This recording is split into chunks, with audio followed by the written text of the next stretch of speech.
I've got another recommendation for you from the adeptness of David Putnam. Guess what book is it? A Fearsome Moonlight Black, a Bone detective novel.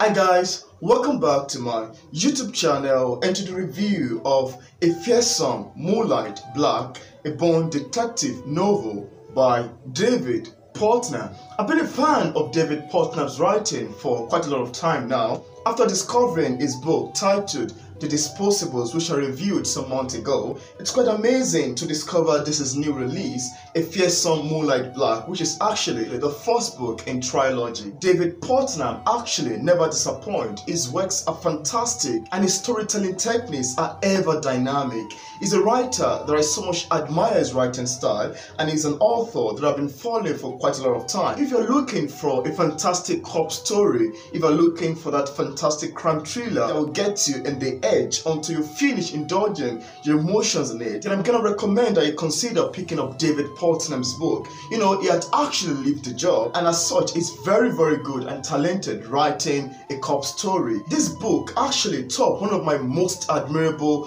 crime thriller novels I've read for a long while. I love the way it's written. It's actually written from the first person point of view with a lot of highs, and it's actually made up of two parts, the first part and the second part, all of which come together to make the book quite dynamic, to make it read quite interestingly. I love the protagonist, Dave Beckett, and I love some other characters there, people like Beth, like Smith, like Johnny, like Dave's mother, etc. It's actually very wholesome, and I really cannot wait to read a second book series. So before I proceed in my review of the book, is actually going to be a spoiler-free as usual. I won't be talking much about the book. I just want to give you a short video book recommendation for you to have an idea of what David Putnam has had to communicate in A Fearsome Moonlight Black. I'm just going to be giving you a short review for you to have an idea of what this Bone detective novel is actually all about. And one of the things that actually got me intrigued about the book is David's writing style. Some parts are very hilarious and it got you falling in love with some characters, while other parts are extremely emotional and very pulling. In the book, you get to see betrayers, you get to see some fascinating occurrences, you also get to see what it looks like to be a cop,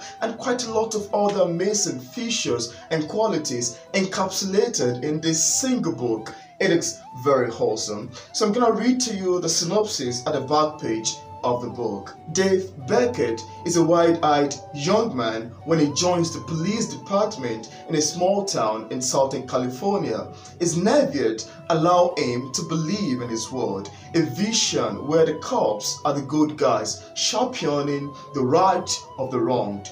He learns quickly that crime is not black and white, and the bad guys aren't always the ones committing the crimes. This is a story of a victim turned predator, a young man who grows up too fast and becomes an apt puppy in the pursuit of criminals on both sides of the fence. This is actually what you stand to gain reading through this book. This is what you stand to experience reading through David Putnam's A Fearsome Moonlight Black. So this book actually details the life of the protagonist, Dave Beckett, who had newly joined the corps.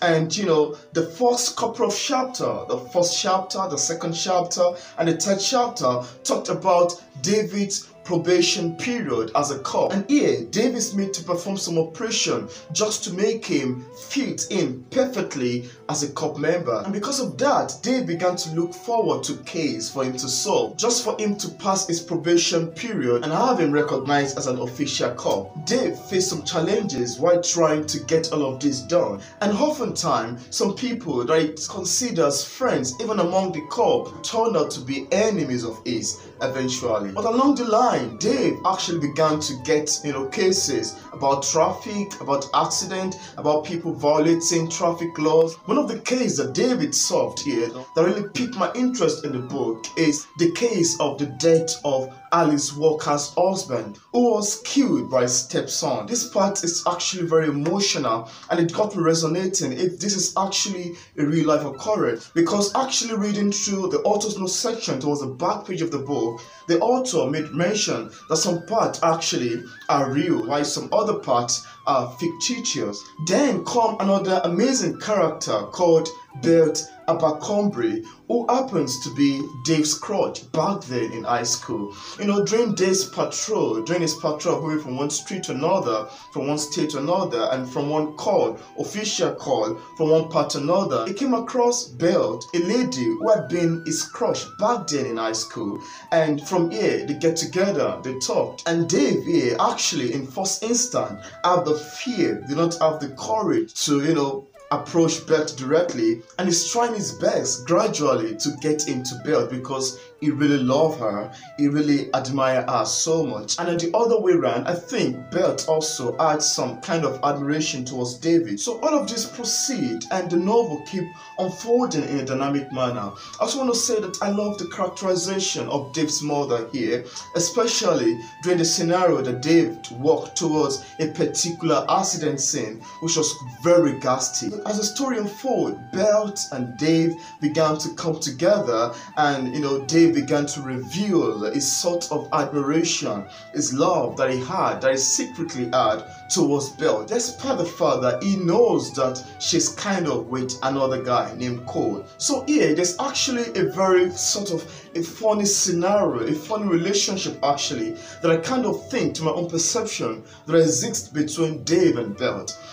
Bert had actually told Dave that he should help her find, Cole. Cole happens to be Bert's fiancé, and Bert is really in love with Cole, and she had to tell Dave that please use your career as a cop to help me find Cole. He has gone missing for quite a lot of years, and I don't know where he is. I don't know if I offended him. He never said anything before he left. Please, could you please help me look into his case?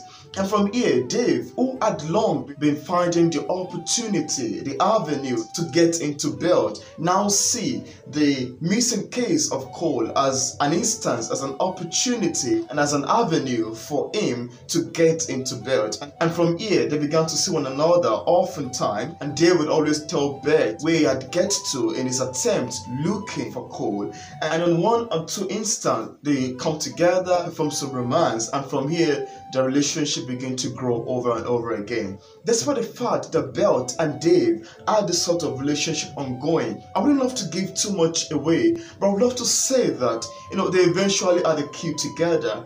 And even though they had a kid together, Bert's admiration, or I would say infatuation, maybe excessive love for Cole, do not reside. This actually got me kind of angry, and even the way that Dave was actually very okay with it. Bert would always say that, oh, I don't know, Cole is still missing, what can we do about it? And even though Dave eventually get to know that Bert has spent over $20,000 in an attempt searching for Cole, and even at this instant, he's still in love with her. And even though they are together now, I suppose that she should have perhaps stop talking about Cole just to give some sort of respect for Dave, but she kept doing it, and Dave kept receiving it over and over again. Anyway, I'm actually looking forward to see how the story of Cole, of Bert, of Dave would proceed in the upcoming book series, which I'm pretty sure is going to be amazing, and I'm actually looking forward to exploring and getting to know more of that. Now I'm coming into another transition. This is the transition of Dave's work, the transition of his friends at work, and all the challenges I encountered being a cop. This part is actually my most admirable part, and it takes the stand of characters like Smith, like Johnny, who had an excessive love for women, like Fletcher and all of that. And this actually reminds me of the particular scenario, a particular day during the probation period of Dave, where he was involved in a very fantastic case. Everyone was praising him. He even got visited by Johnny, come into his house, and come take some wines and drink, and they were so excited celebrating him. And that night, he felt so excited that, oh my God, I've done something great, that even invite the visitation of his cop friends. So here, Smith visited Dave and hand him over a gun. supposedly to be a gift. But Dave had no idea that the gun that Smith handed over to him many years ago, 7 years ago actually, would stand to be a problem for him in future time. And he was very excited. He praised and thanked Smith, not knowing that Smith had actually committed a murder with that gun and had come to hand over the gun to Dave, just for him to be in the possession, and that people can recognize that, oh, Dave is the owner of this particular gun, because actually every cop is entitled to some certain guns. The guns that they always use register to perform the operation. So here is actually full of betrayal, as something began to happen, something terrible actually. Talk about the murder of some certain people, the missing of this, the situation with that, and Dave had no idea that he was actually going to be involved in something terrible to come. Then following on the murder of some certain people, the murder of Franklin Sharia, the murder of Alice Turner, and the murder of Jessica DeFrank, which to me make the novel read quite dynamically and very interestingly. I need to approach David's writing style here because it is very awesome, it is captivating, it is written enthrallingly, and I so much admire this part. Undoubtedly, it is my most admirable part of the novel. So the murder of these particular three people leads to quite a lot of confusion among the corps member, and here Johnny was arrested to be a murderer. And from here David began to look at it and said, Johnny, can Johnny ever kill? Well, I know he's an athlete guy and he loves women, but could he ever rape and kill a woman? Is it really possible? So from here it would unofficially go to visit Johnny in his prison cell, and Johnny is actually one of the cops. Together they were friends together with David back then during David's first year in the corps. Then he was 21 years. So the arrest and the accusation of Johnny really piqued Dave's interest, that he began to secretly and unofficially get involved in the case. He visited some certain people, made a lot of research, asked a lot of questions, conducted quite a lot of interviews unofficially, until the truth began to get revealed at one step at the other, one after the other. And here it is actually very enthralling, and from here I can view what it looks like to be a cop, the challenges encountered. In an attempt to keep this review spoiler free, I wouldn't love to talk much about this part, but I would love to leave you in the vet wanting to find out who actually is a murderer of Alice Turner, who murdered Jessica DeFrank, who murdered Franklin Sharia. The murder of these people is actually causing quite a lot of controversy in the cop station, that a particular cop center would call another cop operation in another state, in another city, making quite a lot of investigation and all of that. Until Dave actually discovered a writing from someone else, house and all of that. So I also want to say that something terrible happened between Smith, between Dave and Fletcher, that got me enthralled, and I was like, oh my god, I never believed Smith could actually do this. And I would actually restrict from talking about that in an attempt to keep the review spoiler free. And just as I said earlier on, I'm just going to be giving you a short video book recommendation for you to have an idea of what David Putnam has had to communicate in A Fearsome Moonlight Black. Actually, it's one of my best admirable crime thrillers that I've ever read. It's one of my best cop stories that I've ever read. One that paints image in your head and you keep catching the scenarios in your head as you read along. Also, I love to say that this book is not just an ordinary novel. I love to consider it a good look into the life of a cop. Reading it actually got me to have some more ideas on what it actually looks like to be a cop, to work as a police, the problems encountered, the challenges associated with it, and the sort of balance between work, family, and finding love and all of that.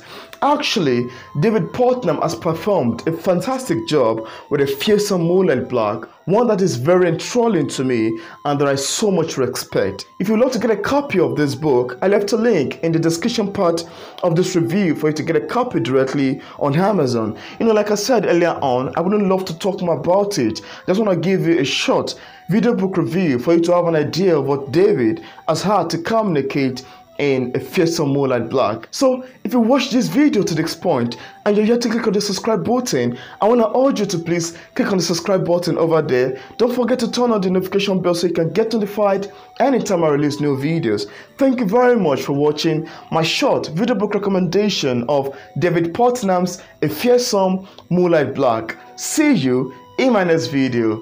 Goodbye.